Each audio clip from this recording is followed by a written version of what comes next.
Hello, my name is Amy and I am a ski instructor, or I was until recently I broke my collarbone. Luckily, I didn't break it whilst I was teaching any clients. I had been race training. Unfortunately, what's most frustrating is that it wasn't during the race training, it was afterwards when I was free skiing. I must have got a tad lazy, a bit tired, and I flipped myself forward and landed straight onto the flat. And unlike most collarbone injuries, I landed direct onto it, whereas I think a lot of people do tend to hit, and from the trauma of hitting their shoulder, it makes it break. Whereas I landed straight on it, my collarbone had no chance. I ended up having to have surgery. It's quite a neat scar, but I had to have a plate and 8 screws put in there. It's quite protruding here, so it will have to be taken out in about 5 months' time. I'm at the 5 week point now. The benefit of having surgery is that I won't be getting a lump. I think a lot of people get a lump, but the reason I had it was because it was quite broken up, bit bitty, so that's why they decided to plate it.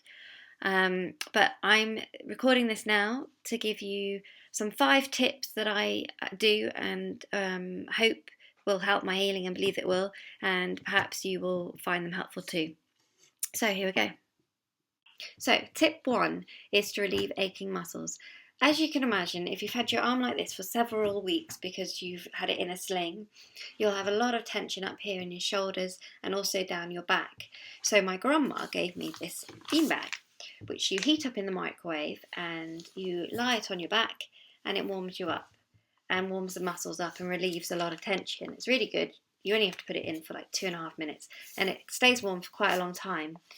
Which then leads me on to tip 2, which is that of the tennis ball.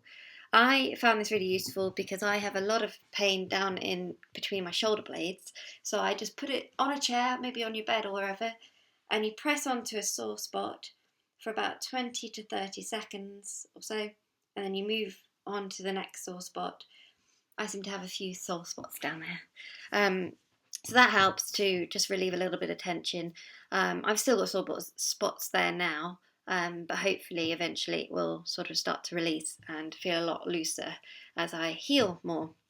The third tip I have is because I have now got a scar, I would, as a girl, although some girls may not, but I would like to get rid of the scar if possible. I will be having surgery again, but anyway, for the time being, I will try and lessen the scar.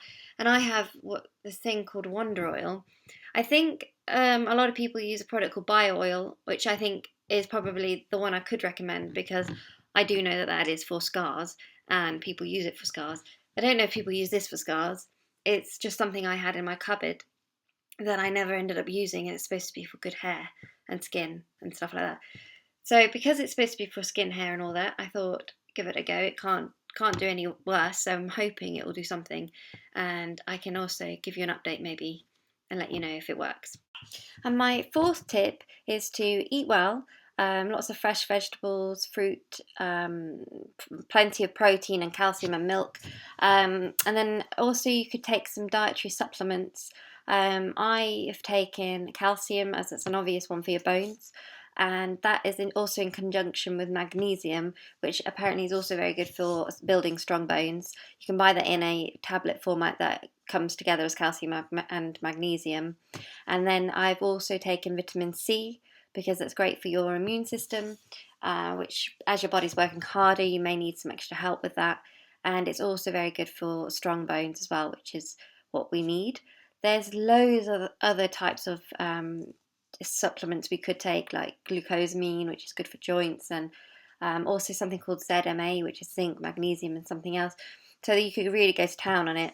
But I'll leave that up to you to decide if you want any more. I don't know a lot about it, so you have to do a lot of research, I think, to find out what really does work and what can help. But if you eat a balanced diet, then you should really take enough supplements anyway. But having a little boost with the extra supplements should help us anyway in either way. And the fifth tip I have is to use a foam roller. I only found out about this particular exercise on the foam roller in week 5, So that's why I started it then. But I would only start doing it if you really feel that you are quite capable and able to do it, and feel that your collarbone will hold up to it. So I'll have to get on the floor for this one, so I'll do that in a second. It's basically an exercise to help open out your armpit area and back. So you be careful not to jolt your collarbone too much. You lie on the roller by your armpit and above the top of your ribs, and you'll find some sore spots close to here, and then also just around the side, and you just rock backwards and forwards. And actually, I found it was really good to relieve some of the pain that was in my shoulder here, and also under in the armpit, because there is a muscle that I found got very tense down my arm when I first started trying to lift it, and as soon as I got on here and found it, it shot right down my arm. So it's a good place to try and relieve that particular muscle. Okie dokie. I'm going to put a link somewhere around here to an exercise which I was attempting to describe, but this person describes it a lot better, which I think you'll find quite useful. Okay, so there you have it, my 5 top tips for if you've had the unfortunate incident of breaking your collarbone. Hopefully you will heal well and quickly. Just some general advice if you are quite an active person and want to get back into exercise. I started walking around as soon as I could, and then I went on a static bike and just had my arm like this in the sling and then held on with one arm.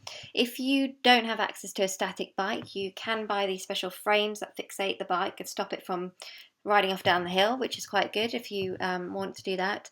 I recently just started trying the cross trainer, which was quite a good one.